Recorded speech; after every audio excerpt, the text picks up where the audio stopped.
Chapter 18 Homecoming. Dante kneaded the dough before him, his tired arms aching with every motion. He peered out the window at the midday sun, crestfallen that his day had barely begun. When did I get so old? He wondered. His mind always wandered while he was working. His hands had plenty to do in the bakery, but the routine of it all gave him plenty of time to think. The problem was, it also gave him plenty of time to worry. Not long ago he had waved goodbye to his daughter Aurea as she marched to war with her husband. Every day that they were away felt like a weight gathering on Dante's shoulders. His hands still moving in that familiar motion, Dante wondered how his wife was handling the grandkids back home. It had been a long time since she had had to watch over them herself. He couldn't help but smile thinking about her running around trying to keep up with the energetic little children. Dante lifted a prayer to Thessa for the safety of his daughter out on the battlefield. He was filled with dread at the prospect of telling those poor kids that they'd never see their mother again. As his mind dwelled on the worst, a sudden horn blast shook him from his reflections. His hands came still. That horn signified that the troops were returning. Wasting no time, Dante ran from his work and out the door of the bakery. His old bones protested every move. The bread would no doubt be ruined. None of this mattered. He needed to see if Aurea had made it home to them. Strange, he thought to himself as he hurried to keep ahead of the crowds now gathering into the city streets. They've hardly been gone long enough to gather the armies. Was it possible that the enemy had surrendered to them? The Dash had never surrendered in all of history, yet it was possible that their leader was powerful enough to sway them, whoever that was. Sweat dripping from his brow, Dante soon reached the edge of the crowd that had already gathered at the city gates. He peered over their heads and spotted his wife Tamira waving at him from the front of the crowds. Dante smirked. Their home was close to the city gates, and she'd saved him a spot near the front. People grumbled. Some even shouted as Dante wormed his way through the crowds. Soon he found himself standing next to his wife and their 3 grandchildren. As soon as he stopped moving, the aching in his bones intensified. He would surely pay for his bout of athleticism in the morning. They're just coming into view, Tamira said. Have you seen Aurea or Desmond? I can hardly see the army at all, dear. Be patient. I don't have the eyes of a magi. Right. Your eyes only work that well when you're spying on me trying to sneak an extra roll at dinner. He looked at her with a smirk.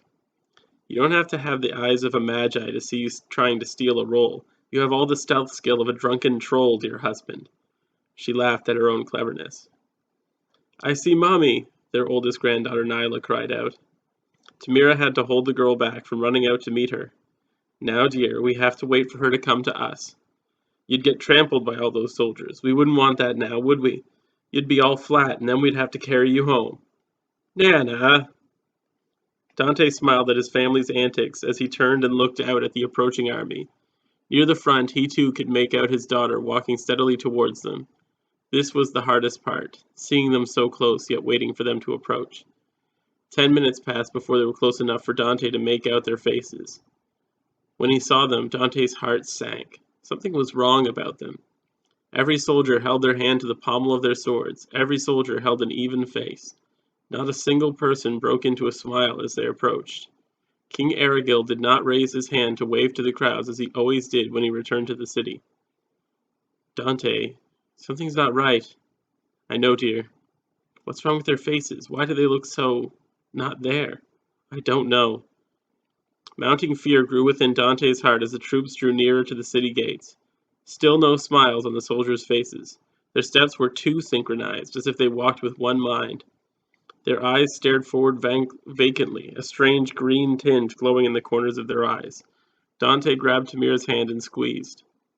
Suddenly the army came to a full stop, without a single command issued. The king drew his sword in a rigid motion and held it aloft above his head. Glowing green writing in a language Dante had never seen before adorned the king's blade. Remain calm, King Erigil said. His voice sounded wrong. These are dangerous times. Our enemy has fled, but we fear that they will find their way into our own streets. Each of you will be presented with a dagger with which to protect yourselves. Training will begin for every man, woman, and child. Do not resist the will of your king.